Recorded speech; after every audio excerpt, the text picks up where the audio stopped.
Alhamdulillah, semoga doa yang sama untuk keluarga kita sehat. Oke Pak Yoga, sesuai kesepakatan kita kemarin, Pak Yoga melalui telepon saya. Nah, hari ini kita sudah ketemu. Kira-kira apa yang diinginkan dari Pak Yoga, dari saya untuk mengembangkan kompetensi yang mana kira-kira Pak Yoga? Baik, terima kasih Pak Adi. Hari ini kita akan coba untuk coaching Pak Adi. Jadi hari ini saya ingin fokus mengembangkan kompetensi terkait dengan mendengarkan aktif, karena saya merasa ini sangat penting dalam setiap sesi coaching Pak Adi. Oke. Jadi lalu bagaimana keinginan Pak Yoga? Apa yang harus saya amati nanti Pak Yoga? Ya, jadi pada kesempatan nanti saya ingin Pak Adi mengamati bagaimana saya mendengarkan secara aktif, khususnya bagaimana saya menangkap pesan-pesan yang tersirat, serta bagaimana saya mengajukan pertanyaan yang berbobot untuk menggali lebih dalam.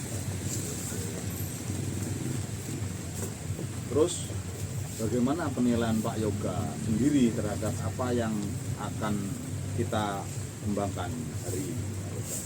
Jadi saya merasa sudah cukup baik dalam mendengarkan tadi, tetapi terkadang saya merasa kurang peka terhadap sinyal non-verbal atau emosi yang tersirat dari coach saya. Saya juga merasa perlu lebih konsisten dalam mengajukan pertanyaan yang benar-benar dapat memancing pemikiran lebih dalam dari coach. Itu Pak Yoga ya. Jadi artinya Pak Yoga sudah memberi penilaian sendiri secara cukup lah. Jadi ada harapan dari observasi yang akan kita lakukan itu dalam kolaborasi ini, bagaimana harapannya? Apa harapannya? Ya, jadi harapan saya dari observasi ini saya bisa mendapatkan umpan balik refleksi yang spesifik mengenai kapan saya berhasil mendengarkan dengan baik dan kapan saya kurang optimal. Saya juga berharap mendapatkan masukan tentang cara mengajukan pertanyaan yang strategis dan lebih berbobot Pak. Jadi melakukan observasi terhadap proses percatatan coaching yang dilakukan antara supervise dan coach, serta mencatat hal-hal yang diamati untuk umpan balik lebih lanjut Pak. Benar Pak.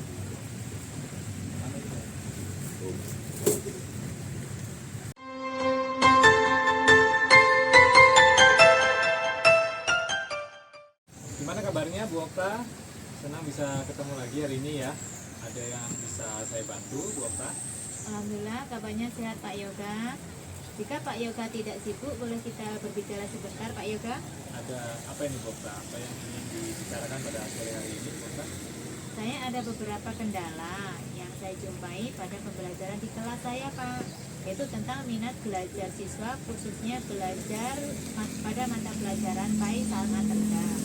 Oke, jadi sore ini Bu Okta tentang permasalahan minat belajar sama sekolah Bu Okta yang sangat rendah. Bukan begitu Bu Okta? Ya betul Pak Yoga.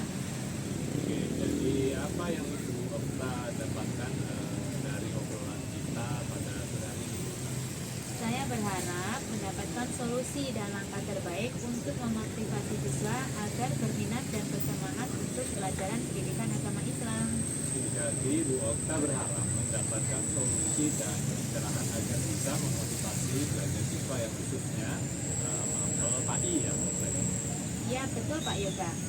Oke, baik. Jadi bisa Bu Okta ceritakan sedikit tentang kronologis atau identifikasi ketika Ibu mengajar di kelas, bagaimana dan apa penyebab dari rendahnya minat belajar siswa? Kondisi yang terjadi adalah rendahnya motivasi belajar siswa di kelas, khususnya dalam belajar pendidikan agama Islam. Adapun penyebabnya, yang pertama itu masih banyak siswa yang beranggapan bahwa belajar pendidikan agama Islam itu sulit, dan khususnya tentang baca tulis Al-Quran. Terus yang kedua, kurangnya minat belajar siswa pada materi pelajaran umum Pak. Yang ketiga, mereka itu kurang percaya diri ketika disuruh maju ke depan untuk membaca Al-Quran. Jadi ada tiga ya penyebabnya ya. Rasa kurangnya percaya diri, kurang memahami materi, dan masih beranggapan atau ada paradigma kalau pelajaran PAI tentang BPA adalah pelajaran yang sulit. Kalau menurut Bu Okta, siswanya yang didikan itu seperti apa Bu Okta? Iya, saya rasa itu 3 faktor yang paling berpengaruh. Yaitu saya menginginkan siswa yang memiliki semangat belajar yang tinggi dan mereka percaya diri bila disuruh maju ke depan untuk membaca Al-Quran. Ada nggak strategi khusus dari Yoga, solusi atau langkah-langkahnya untuk mewujudkan harapan Yoga tadi? Baik Pak Yoga, saya punya beberapa rencana berdasarkan pengamatan saya di lapangan. Yaitu yang pertama, saya akan mencoba mengidentifikasi kebutuhan belajar siswa. Saya ingin menggunakan media belajar yang menarik dan metode pembelajaran yang aktif. Baik, luar biasa sekali ya, strategi yang akan Yoga lakukan. Dari rencana yang disampaikan ini, saya rasa itu bisa menyelesaikan permasalahannya sendiri ya. Dari rencana dan yang Ibu akan lakukan, apa hambatan yang mungkin nanti akan dihadapi?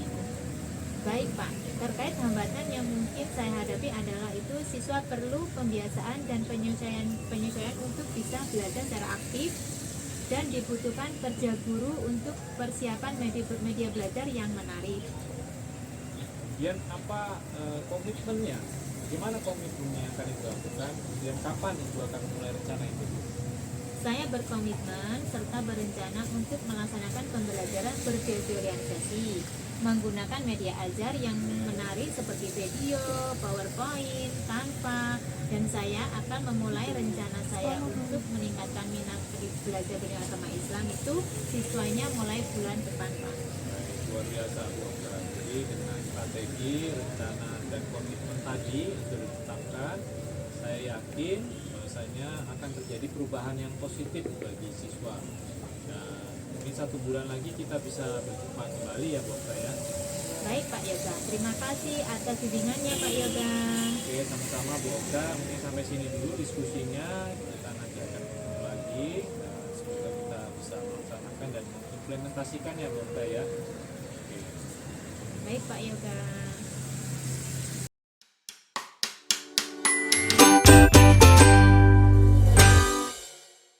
Pak Yoga, bagaimana setelah melakukan proses coaching, Pak Yoga menilai performa sendiri dalam kompetensi tadi?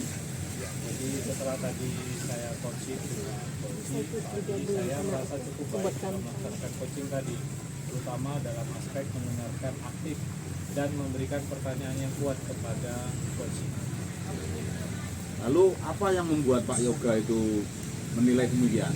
Jadi saya melihat bahwasannya coaching merespon pertanyaan saya dengan sangat reflektif dan aktif dalam diskusi, serta beberapa kali mengungkapkan hal-hal yang menurut saya menunjukkan pemahaman yang mendalam. Saya juga berhasil menjaga fokus pada tujuan coaching, Pak. Oke. Jadi alhamdulillah ya Pak Yoga, artinya Pak Yoga sudah dengan reflektif dapat menilai sendiri lalu fokus pada tujuan coaching. Jadi boleh saya menyampaikan hasil pengamatan saya Pak Yoga? Silakan Pak. Oke. Saya mengamati dari Pak Yoga melakukan coaching tadi. Pak Yoga telah mengajukan pertanyaan terbuka yang sangat memancing pemikiran Soci untuk berpikir ke depan, dan itu sudah sesuai atau bahkan lebih tinggi dari standar yang kita rujuk tadi. Bagaimana pendapat Pak Yoga mendengar hal ini? Alhamdulillah, terima kasih Pak Adi. Saya sangat senang mendengar hal itu karena saya memang berusaha untuk menggali lebih dalam melalui pertanyaan-pertanyaan yang terbuka, Pak. Namun demikian Pak Yoga, tadi saya juga melihat hal-hal yang masih bisa Pak Yoga kembangkan untuk kayak upaya ya Pak ya, upaya potensi pengembangan diri. Misalnya tadi saya melihat Pak Yoga itu memberikan umpan balik kepada coaching. Saya juga mengamati Pak Yoga lebih banyak berbicara daripada mendengarkan. Yang sebenarnya kalau merujuk ke standar seharusnya memberikan lebih banyak ruang dan waktu kepada coaching untuk berefleksi. Bagaimana pendapat Pak Yoga dari hal ini? Saya setuju. Memang ada beberapa momen Pak Adi di mana saya merasa terlalu cepat memberikan tanggapan sebelum coaching menyelesaikan pemikirannya. Ini saya rasa perlu diperbaiki Pak Adi. Jadi mari hal ini kita bicarakan rencana tindak lanjut ke depan. Dari diskusi kita Pak Yoga, apa yang sudah terbayang dari Pak Yoga yang akan dilakukan untuk meningkatkan lagi perform di area yang perlu diperbaiki ini Pak Yoga. Jadi saya akan coba lebih fokus lagi pagi, coba memberikan jeda kepada coach setelah bicara, ya memberikan mereka banyak waktu untuk dapat merefleksikan sebelum saya memberikan umpan balik. Saya juga berencana untuk lebih banyak menggunakan teknik reflektif saat mendengarkan. Jadi seperti itu Pak Yoga ya. Ya mudah-mudahan konsep ini akan segera ditindaklanjuti Pak Yoga ya. Jadi kapan kira-kira Pak Yoga dan di mana Pak Yoga berencana untuk memulai dan siapa saja yang dilibatkan Pak Yoga? Saya akan coba mempraktikannya dalam sesi coaching berikutnya Pak Adi. Saya juga bisa meminta masukan dari rekan coach lainnya untuk membantu mengawasi saya selama dalam hal ini. Jadi nanti saya akan mencatat Pak Yoga ya hasil pengamatan ini ke dalam form supervisi akademik agar kita bisa melacak perkembangan Pak Yoga selanjutnya dalam proses belajar mengajar. Sebagai penutup Pak Yoga, apa yang Pak Yoga dapatkan dari proses dialog kita hari ini? Jadi dari hasil dialog ini Pak Adi, ini proses yang sangat membantu saya menyadari di mana kekuatan dan juga kekurangan saya dalam hal coaching. Umpan balik yang diberikan ini sangat berguna untuk pengembangan pribadi, terutama dalam hal mendengarkan aktif dan refleksi. Oke, terima kasih Pak Yoga. Kita artinya sudah melakukan kolaborasi, semoga lebih baik ke depannya.